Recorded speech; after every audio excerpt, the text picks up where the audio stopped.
Hello everyone, to this topic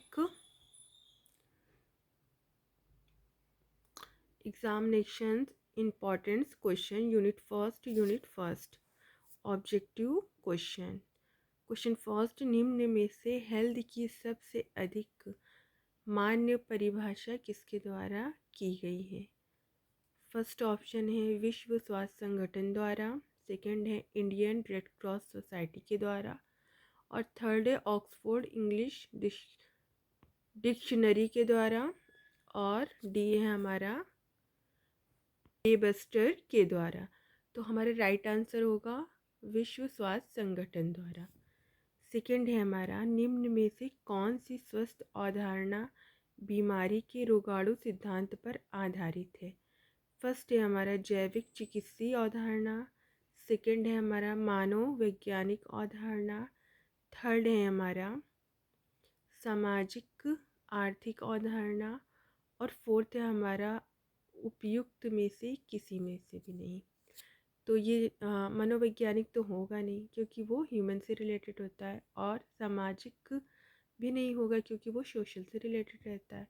अब यहाँ पर उपयुक्त में से ऐसा हो नहीं सकता कि कोई होगा नहीं। और जैविक यानी जीवों से रिलेटेड है, जीव जैसे हम हैं एनिमल से, तो उनकी चिकित्सीय अवधारणा के लिए होगा। ये राइट आंसर है हमारा फर्स्ट वाला। अब थर्ड है हमारा मानसिक रूप से स्वस्थ व्यक्ति की विशेषताओं में शामिल है adjustment, adjustability, emotional, self confidence या ऑल। इमोशनल स्टेबिलिटी तो बिल्कुल है, हमारा जो मेंटल जो हमारा स्टेटस है वो अगर हम हेल्दी रहेंगे तो उसकी क्या क्या डिफरेंट हम एडजस्ट भी करेंगे। हमारी जो भावनात्मक स्थिरता है उसको भी हम काबू करेंगे, अपने आप पर कंट्रोल करेंगे, अपने गुस्से पर। जो भी हमारी इमोशन है, सुख दुख हंसी खुशी और सेल्फ कॉन्फिडेंस भी, तो ये सारी चीज़ें हैं। तो इसका आंसर होगा डी यानी कि उपयुक्त सभी। अब हम आते हैं फोर्थ पर, निम्न में से व्यक्ति के स्वास्थ्य को निर्धारित करने वाले तत्व। चलिए देखते हैं कि इसमें से व्यक्ति के स्वास्थ्य को कौन कौन से तत्व हैं जो निर्धारित करते हैं। पहला जेनेटिक फैक्टर, बिल्कुल सही। जेनेटिक फैक्टर हमारा जो जो ह्यूमन होता है उसकी हेल्थ में अगर जेनेटिक फैक्टर है तो जेनेटिक फैक्टर जैसे कि आप जानते हैं एक पीढ़ी से दूसरी पीढ़ी, मतलब कुछ ऐसी चीज़ें होती हैं जो मदर में होती है तो बेबी में होती है, बेबी में होती है तो फिर आगे भी और चीज़ों में होती है। अब मान लीजिए मेरे दादाजी को अस्थमा हो गया तो हमारे घर में भी हमारे जितने भी भाई बहन होंगे तो उसमें से कोई ना कोई जेनेटिक तौर पर एस्थमेटिक पेशेंट होगा। इन्वायरमेंटल फैक्टर, बिल्कुल इन्वायरमेंटल फैक्टर भी होगा, हेल्थ सर्विस वो भी होगा। तो हमारे स्वास्थ्य को, व्यक्ति के स्वास्थ्य को निर्धारित करने वाले ये सारे ही तत्व होते हैं। तो ये हमारा राइट है। फिफ्थ हमारा निम्न में से स्वास्थ्य को बढ़ावा देने वाली जीवन शैली नहीं है। हेल्थ को बढ़ाने वाली कौन सी जीवन शैली नहीं है इसमें। सुबह के समय नियमित रूप से टहलना, ये तो हेल्थ को बढ़ावा देती है। अत्यधिक वसायुक्त मसालेदार एवं तैलीय व्यंजनों का उपयोग करना, बिल्कुल गलत। नशीले पदार्थों से दूर रहना, ये तो पॉजिटिव हो जाएगा तो ये रहेगा नहीं। व्यक्तिगत स्वच्छता का ध्यान रखना यानी प्रॉपर हाइजीन मेंटेन रखना, तो हमारी स्वास्थ्य को बढ़ावा देने वाली जीवन शैली नहीं है। इसमें क्या है, अत्यधिक वसायुक्त भोजन, मसालेदार व तला भुजा हमको नहीं खाना चाहिए। ये हमारा राइट आंसर होगा। निम्न में से स्वास्थ्य पर निगेटिव इफेक्ट डालने वाली लाइफ स्टाइल कौन कौन सी है। सुबह के समय नियमित रूप से टहलना, जी नहीं, ये हमारी पॉजिटिव इफेक्ट डालता है। और अत्यधिक वसायुक्त मसालेदार एवं, ये हमारा निगेटिव इफेक्ट डालता है। और नशीले पदार्थों से दूर, ये पॉजिटिव इफेक्ट डालेगा। व्यक्ति गत स्वच्छता का ध्यान रखना चाहिए, ये भी पॉजिटिव इफेक्ट डालेगा।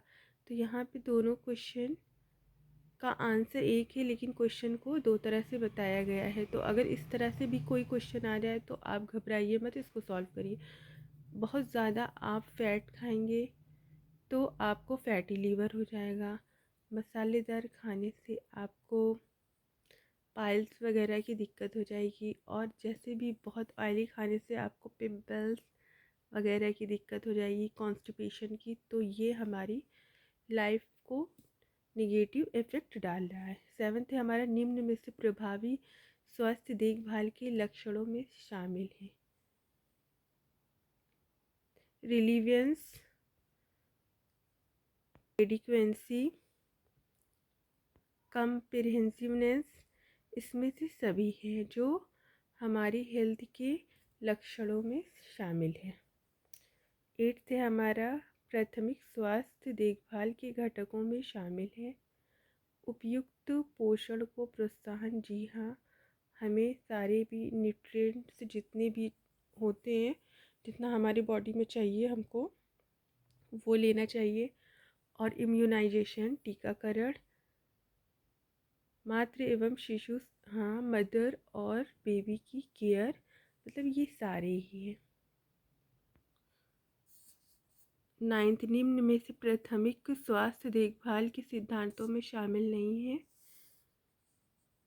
समुदाय की पर्याप्त सहभागिता, उपयुक्त तकनीक की उपयोग, उच्च सामाजिक आर्थिक स्थिति वाले रोगियों की प्राथमिकता, रोकथाम पर जोर। इसका आंसर है सी, उच्च सामाजिक आर्थिक स्थिति वाले रोगियों को प्राथमिकता देना। 10th, प्राथमिक स्वास्थ्य देखभाल का न्यायसंगत बंटवारा होना चाहिए।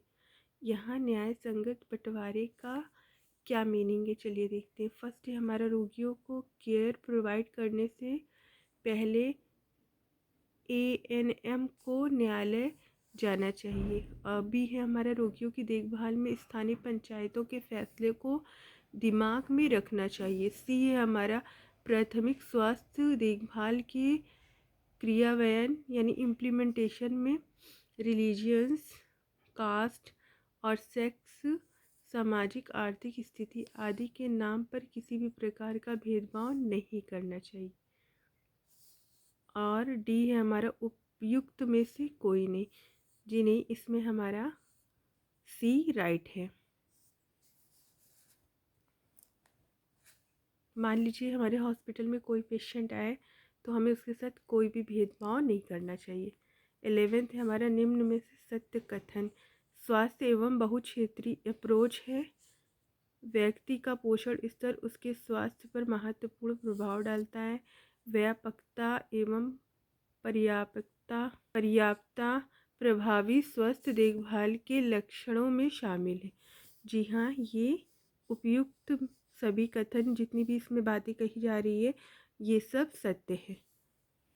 12th, निम्न में से विटामिन ए की डिफिशियंसी से होने वाली डिजीज़, ये तो सभी जानते हैं, night blindness and corneal xerosis. इसका राइट आंसर यही होगा, लेकिन और भी ऑप्शन बता देती हूँ मैं। रिकेट्स एंड ओस्टियोमलेशिया, स्कर्वी, बेरी। जी नहीं, इसका राइट आंसर होगा night blindness and corneal xerosis. अब आते हैं हम 13 की तरफ। 13 में हमारा एक आइडियल हेल्थ इंडिकेटर की क्वालिटीज़ में शामिल है। वैधता, विश्वसनीय, विशेषता, उपयुक्त। जी हाँ, उसका जो भी वो जिस फील्ड में है, जैसे हम लोग नर्स हैं, उसमें हमें हर तरह से अच्छे से महारत हासिल होनी चाहिए और बिलीव होना चाहिए और हमारे अंदर क्वालिटी होना चाहिए। तो ये सारी चीज़ें। 14 है हमारा, निम्न में से स्वास्थ्य स्तर के मापन हेतु उपयोग में लाए जाने वाला स्वास्थ्य संकेतन क्या है। शिशु मृत्यु दर एवं मातृ मृत्यु दर, अस्पताल या स्वास्थ्य केंद्रों में भर्ती होने वाले मरीजों की संख्या, पर्यावरणीय स्थिति। हमको इसमें से सब कुछ लेना है, तो ये डी वाला हमारा राइट आंसर है। निम्न में से आनुवांशिक रोग का उदाहरण है, मैं बता दूं, टाइफाइड फीवर तो बिल्कुल नहीं होगा, और ट्यूबरक्लोसिस भी नहीं होगा क्योंकि ये कम्युनिकेबल डिजीज़ होती है, और अपेंडिसाइटिस ये हमारे स्टमक से रिलेटेड होती है, और हीमोफीलिया ये राइट आंसर है। ये हमारे जेनेटिक रोग का उदाहरण है। टाइफाइड भी नहीं होगा क्योंकि वो सॉल्मोनेला वायरस के ज़रिए होता है। 16 हमारा निम्न में से समुदाय के आवश्यक तत्वों में शामिल है। हम की भावना, व्यक्तियों का समुदाय, निश्चित भौगोलिक क्षेत्र, उपयुक्त सभी। तो इसमें हमें डी वाला राइट आंसर है, उपयुक्त सभी। निम्न में से कौन सी घटना वर्ष 1920 में हुई थी? इंडियन रेड क्रॉस सोसाइटी की स्थापना, बोहार कमेटी का गठन, राष्ट्रीय मलेरिया नियंत्रण कार्यक्रम की शुरुआत, सेंट्रल काउंसिल और हेल्थ का गठन। तो इसमें राइट आंसर है इंडियन ए वाला रेड क्रॉस सोसाइटी की स्थापना। 18 है हमारा, निम्न में से कौन सी घटना तृतीय पंचवर्षीय योजना के दौरान हुई? फर्स्ट, चड्ढा कमेटी का गठन है। संसद द्वारा गर्भावस्था की चिकित्सीय समापन, एमटीपी अधिनियम का परिता करना, ग्रामीण स्वास्थ्य योजना की शुरुआत, व्यापक प्रतिरक्षण कार्यक्रम, यूनिवर्सल इम्यूनाइजेशन प्रोग्राम की शुरुआत।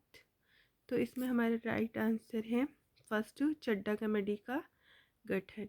19 वर्तमान में 2015 में कौन सी पंचवर्षीय योजना चल रही है? तो 10वीं, 12वीं, 11वीं, 13वीं। तो हमारी सी राइट आंसर है 12वीं पंचवर्षीय योजना।